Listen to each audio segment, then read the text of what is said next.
I caught up with Kevin Na, the PGA Tour golfer, just won his third career win. Really fun guy, interesting dude, gave us some insight on Pebble Beach. I enjoyed the talk. I think you will too. Here it is.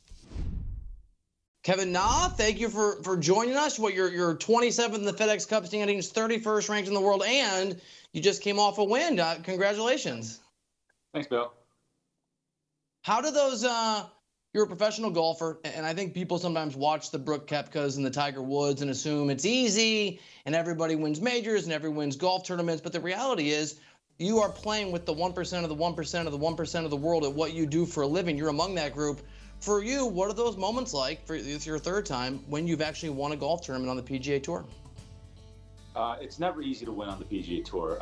The competition is very, very tough out there. And for the average guy like me versus the Tiger Woods of the world, and it's very difficult. And every time you win, you try to cherish that moment and remember as much as you can. I've had 3 wins in 16 years, and I've had a pretty good career. I've been pretty consistent in my career, but 3 wins, that's still pretty good for me. But as you can see, for 16 years, that's pretty gapped out. So it's definitely not easy. I hope to win many more tournaments, but when you can, you got to take advantage of it and take that chance. All right, I'm not a car person, but apparently your caddy is, and he is the master of timing because he knew the value of a 1973 Dodge Challenger. Can you tell us what transpired with your caddy and the car that I presume is now his? Yes. So Kenny Harms, my caddy, has been working for me for 11 years. We've had a great relationship. We've had a lot of success together, and we got to the tournament. And on Tuesday practice round, he looked at the car and he told me, he goes, "You win this week. I want that car. Can you give that car to me?" I said, "Oh." I said, "You want that car?" He goes, "Yeah." He goes, "Kev," he goes, "You got a fast car at home. You don't need that one." It says, "But I think that'll look good on me. Can I have it?" I said, "You know what? I win the tournament. The car is yours. You can have the car." So when I made the putt on the last toe and the car's across the hazard on the other side of the water, I pointed at him and I said, "That car's yours. Man of my word." So he's getting the car. And apparently, I was told by people who are gearheads in a way that I'm certainly not, that is a very valuable car nonetheless. Yeah, they told me they spent hundreds of thousands of dollars restoring it. And it's obviously only worth what somebody's willing to pay for, but it's definitely well over $100,000. All right, well, good for him and good for you.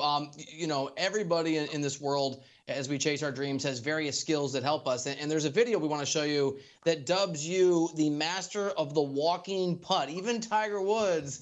I mean, I'm an amateur golfer, and I'm wondering if maybe, in a bad one, I'm wondering if maybe I need to start working on this swagger, this confidence, this Happy Gilmore style walking the ball in to the hole. There's Tiger doing it. Where does this come from? Where's this move come from? I've always done it as a kid growing up as a junior golfer, and more into my professional career. It's just a reaction when I hit a really good putt and I just start chasing it, chasing the ball, and I walk it in. And this thing kind of blew up when Tiger did it at the Players, when he imitated me. And it's been gone all over social media. I see guys, tagging me, the walk-in, the Wednesday walk-in, Kevin Na challenge, a lot of hashtags. And it's been a lot of fun watching it on social media and people trying to imitate me. And there's some funny ones, too, where they chase after the ball and they miss. And I think those are really funny.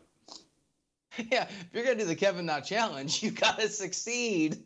You gotta make that putt. All right, we've got a U.S. Open that's going back to Pebble Beach, and we know sort of the storied history of that course. I've been lucky enough to be there. It's beautiful. You've played it. Can you give us a sense of the challenges of the course, why it's so difficult, and whoever wins at that major, what kind of golf, what style of golf, what you need to do well over those 4 days to have a chance? Pebble Beach is a beautiful golf course. I was able to play there in 2010 U.S. Open, and every year, or almost every year, I play the Pebble Beach Pro-Am there, AT&T Pebble Beach Pro-Am there. But the golf course totally changes. You look at the scores for 4 rounds. I know we only played two out of the 4 rounds at the Pebble Beach Pro-Am, but the winning score, the guys are shooting 5, 6, 7 under. But during the U.S. Open, the golf course totally changes. The rough is up, the fairways are moved in, the rough line is moved in, and even par's a good score. I'd say if you shoot 1 under a day, you got a really good chance. And I mean, it's a beautiful golf course, great golf course. It doesn't fit just one person. So it's going to be a lot of fun. I'm really looking forward to it, and maybe getting a chance to win the U.S. Open. As you said, you've had a very, very successful career. I believe you finished 7th at the 2016, I think, U.S. Open. Great finish at a major. Can you, when we watch it at home as fans, we feel the nerves as fans, particularly for folks in competition on Sunday. As a guy that plays golf for a living, can you give us a sense of how a major does or doesn't, whatever it feels like, feels different, what those moments are like when you step foot out there on the first tee and you get to it? Obviously, you want to win any tournament, PGA Tour tournaments to any tournament you can get a chance to. But a major is different. Major changes your career. A major changes your status as a player. So when you tee it up in a major, everyone is wanting to win, and it's a different vibe. You get on the first tee, the atmosphere, the crowd, and people know what they're playing for. All the players, when they show up to the first tee at the major, it's a different feeling. You try to make it the same as any other tournaments, but you just can't help yourself because you know what's on the line. And every time I play the major, I'm very excited to play. It doesn't matter if I'm third week into it or fourth tournament in a row.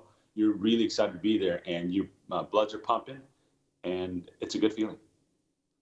So for at least, Kevin, the majority of my adult life, one of the great sports odysseys has been Tiger Woods' quest for 18 and to at least tie Jack's mark with 18 majors. And obviously for a long time we thought that was almost a given. Then it felt like it was over. It was never going to happen. And now we're in this really interesting place, having seen Tiger win at Augusta this year. You've played with the guy. You follow golf obviously closely. You're a high-level professional. What do you think the likelihood is that Tiger Woods will end his career with at least 18 major championships to his resume? You asked me this question last year, I would have said there was no chance. But if anybody can do it, it's Tiger, obviously. But the way he came back and won the Tour Championship last year, and then to win the Masters this year, was a game changer. Everybody then started questioning, is 18 in the question? And I think it is. I know he didn't play very well at the Bethpage Black, but I think Pebble Beach, obviously he's won there before. I think it's a good golf course for him where he doesn't have to hit too many drivers. He can hit a lot of irons off the tee and keep it in play. And I think he'll contend the U.S. Open. Kevin Na, really enjoyed the conversation. I'm taking up the Kevin Na challenge on my Sunday weekly game with my buddies. And good luck and thanks for being here. Thanks for having me, Bill. It was fun.